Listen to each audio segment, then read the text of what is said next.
Good morning, everyone. Thank you for being here. My name is MPP David Smith. I am a member for Scarborough Centre. I also have the distinct pleasure of serving in the Ministry of Labour, Immigration, Training and Skills Development under the Minister, Monty McNaughton.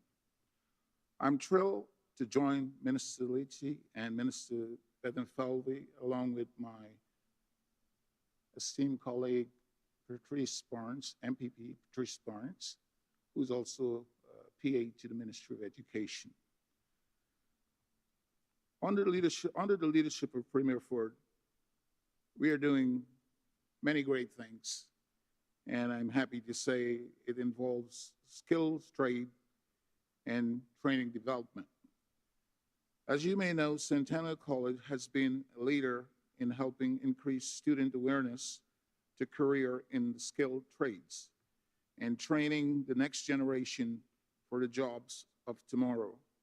I'm very proud of the fact they have a campus in my riding, Scarborough Centre. Their School of Transportation is Canada's largest provider of training in transportation maintenance and repairs, and the only college specializing in transportation in the Greater Toronto Area. Their existing program that requires significant increase in skilled trade include auto body, truck, coach, auto service technician, aviation technician, and aerospace assembly. With today's announcement, we are taking another important step to secure a future for our students, the skills trade, and our economy. Many workers in the trade are set to retire in the near future. This creates a challenge for our government's ambitious infrastructure plan to build 1.5 million new homes by 2031. It also means that now, more than ever, Ontario's skills trade are in an excellent, secure, and rewarding career choice for young people that lead to a good quality of life. Jobs in the trade are meaningful, solid careers that you can be proud of what you built.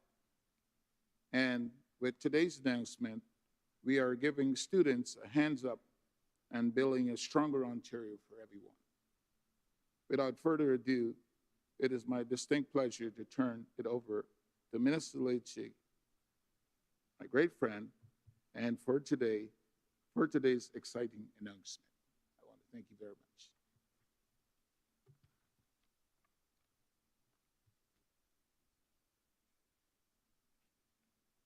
Well, good morning, everyone. It is wonderful to be here. I want to thank MPP David Smith for his wonderful welcome, our friends at Centennial, and of course, my colleague and friend, Minister Peter Bethlenfalvy, and Parliamentary Assistant Patrice Barnes. It's great to be with you today as we highlight our plan to continue to make life more affordable, to attract jobs and investment in our province, and to build the next generation of leaders, of thinkers, of entrepreneurs in this province and country.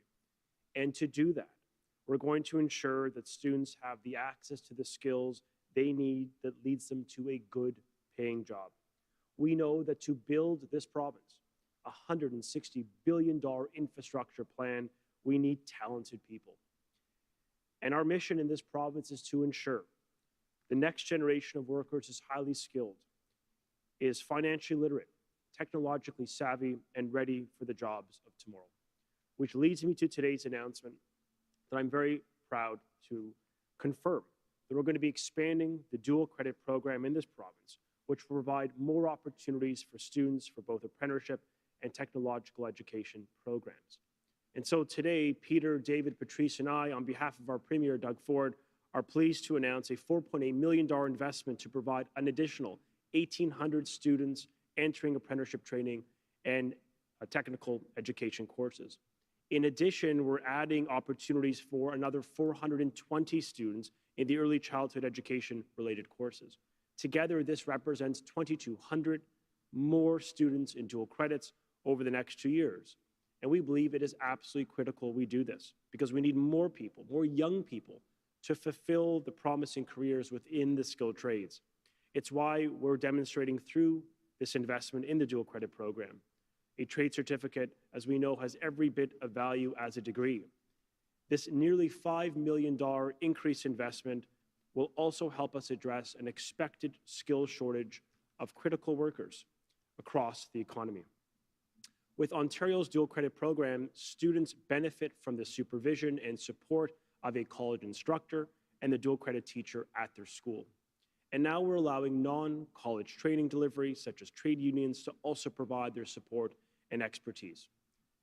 That's effective, hands-on learning, real experience in real time. And what that means is Ontario students can now get credits towards both their secondary diplomas and a post-secondary certificate, diploma, degree, or certification of apprenticeship through this program. And that's why it's part of the broader vision for the plan to catch up. We are really committed to keeping kids in school, but also ensuring students bridge the learning gaps that may have emerged over the disruption, ensuring that they have access to the tools, the investment, and the people to gain those critical life and job skills. We're emphasizing STEM education, science, technology, engineering, and math, and the skilled trades, and we're teaching students a brand new state-of-the-art math and science curriculum, which now includes mandatory learning on budgeting, credit, financial literacy, coding, and other real-life applications that I know are an area of mutual priority for Peter as well. And so to better support parents, we announced an investment of a plan to catch up, $200 per child, $250 per child with special education needs, also known as Ontario's catch-up payments. And I want to encourage families to continue to sign up today online so they can get access to this $365 million investment, because we recognize there's challenges in the economy and the cost of living. We want to make life a bit easier for you, Ontario parents. And it's all because our government, led by our Premier and supported by our entire team, understands the importance of building and investing and providing the skills necessary so that when young people graduate in this province, they do so with a competitive advantage that leads them to a good paying job. We know expanding the dual credit program is another step forward in this direction, ensuring that Ontario's best days remain ahead. And so now I'd like to welcome a great champion of the skilled trades, Ontario's Minister of Finance, Peter Bethlenfalvy.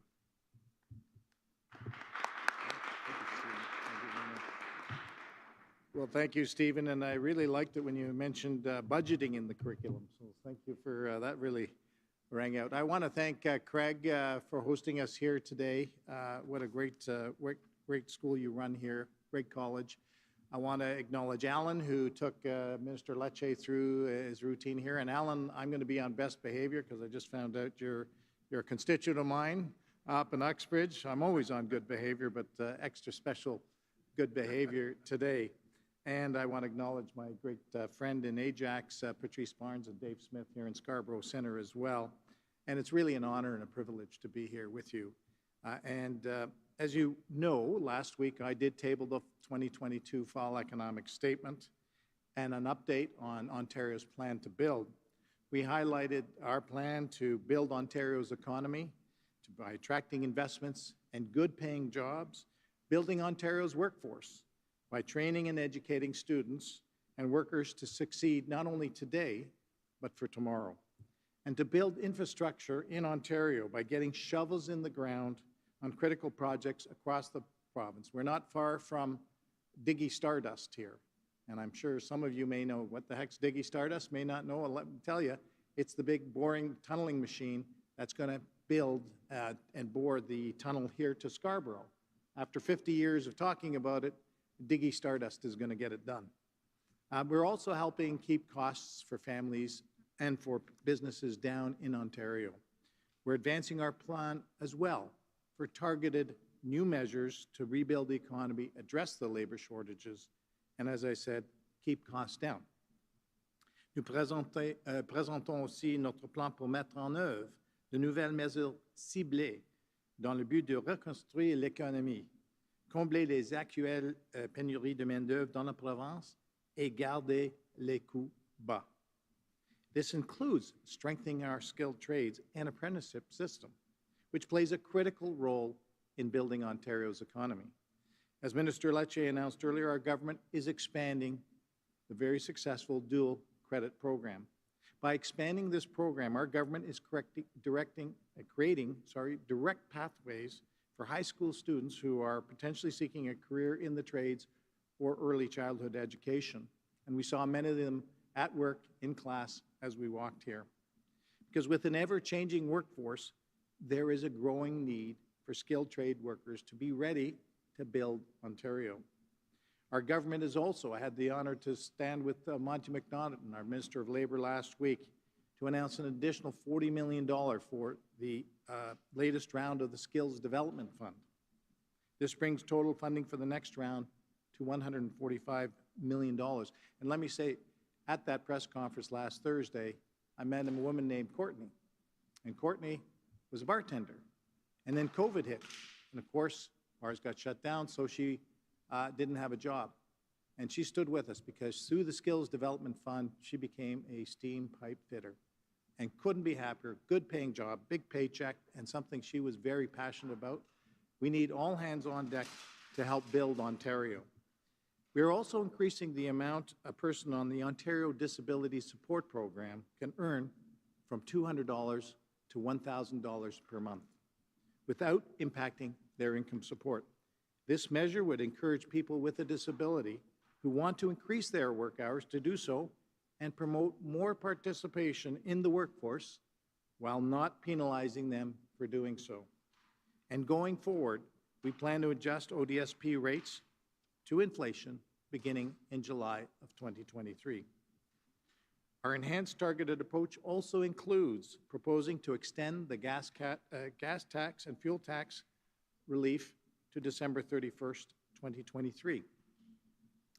As well, we're supporting low-income seniors by proposing to double payments for all senior recipients of the Ontario Guaranteed Annual Income System for 2023, some 200,000 low-income seniors at a time of high costs where many are feeling the pinch through inflation.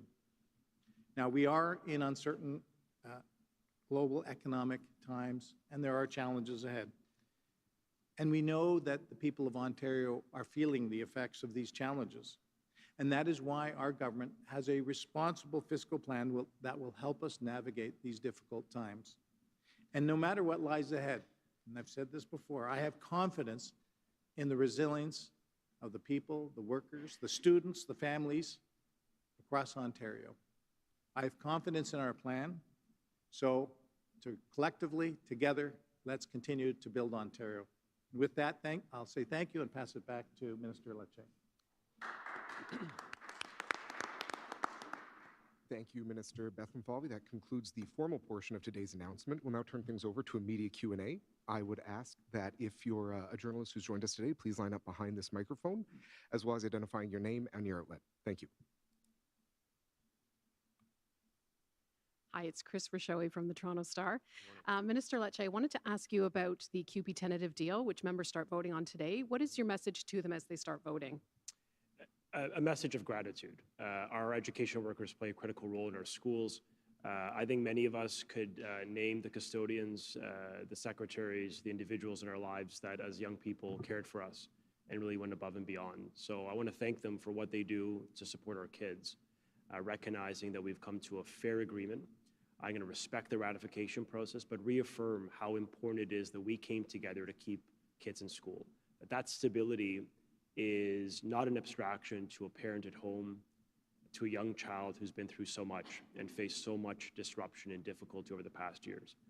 Kids in school means they can learn, they get access to mental health supports, physical activity, social and emotional development. They get access to special education supports for some of the most vulnerable among us, nutrition programs.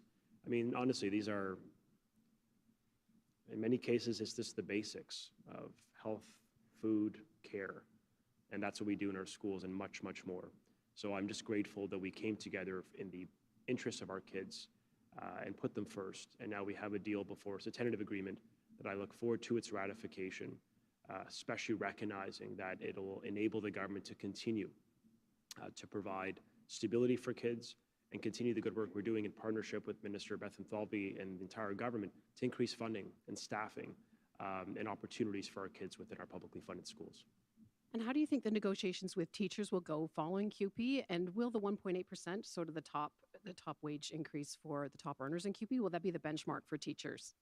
Well, we look forward to continue to negotiate in good faith with our teacher unions. As you know, 3 years ago, this government got deals with every education union in the province of Ontario. We intend to do the same in this round. We've had productive discussions with our teacher unions through the summer and notably through the fall. The mission of the government is a deal that respects the workers, but most importantly, keeps kids in the classroom. And I look forward to having those discussions at the table and respecting the teacher union's preference for confidential negotiating. But I think you could be assured that the government will continue to make the case that kids must be in school and that they need to benefit from the full spectrum of supports that happen within our publicly funded school system. Good morning, Minister. It's Craig Wadman with CTV News. About 10 days ago, Dr. Moore had suggested that children wear masks inside and people wear masks in general inside. Should children and teachers and support workers be wearing masks inside schools?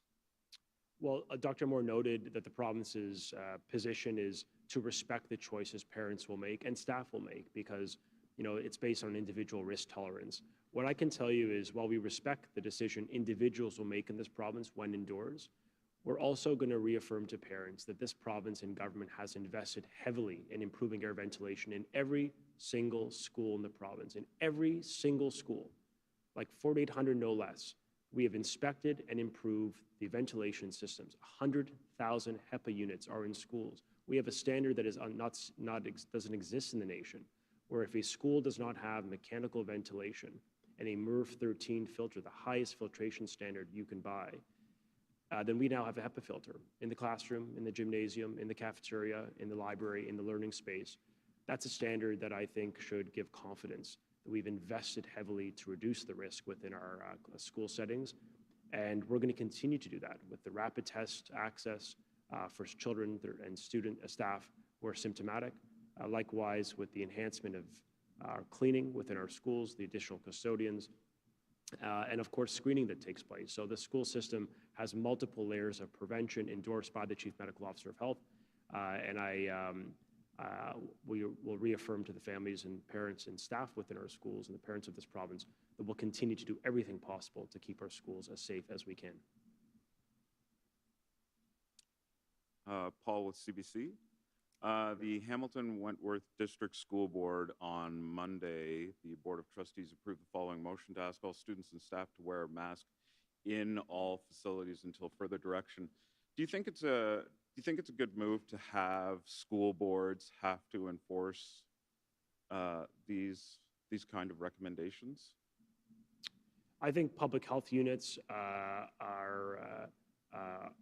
have been provided the authority to consider additional measures if required, and will always defer to doctors, not politicians, to make decisions with respect to the safety of families as we deal with the triple threat of RSV, flu, and COVID. And do you think that it's about time that the government just say, look, for all school settings, especially with smaller children, please mask up and stop this? You know, it's in your best interest and everything else, because numbers are going up, hospitals are flooded, surgeries are canceled. We're going into that tailspin again. We're going to respect the choices of parents, and I think that is really critical. We followed the advice of Dr. Moore, and he's made clear a strong recommendation encouraging masking. The government is committed to keeping kids in school in a safe setting. It's why we've massively improved ventilation in this province. It's why we've significantly scaled up the HEPA filtration, 100,000 in Ontario. There are more HEPA filters in this province than there are in the entire country combined when it comes to publicly funded schools. That's leadership. It's a recognition that we have to continuously do more to reduce the risk. And that's exactly why, in partnership with the Minister of Finance, the Premier, Minister of Health, we've done that. And we could be assured that our schools have the safety, the investments, and the layers of prevention, and we'll continue to seek guidance from the Chief Medical Officer of Health on the way forward as we contend with the challenges of the winter. Thank you, Minister. I just want to do one last call for questions from the floor. And seeing none, I think we can wrap things up today. Thank you. Okay, thank you all.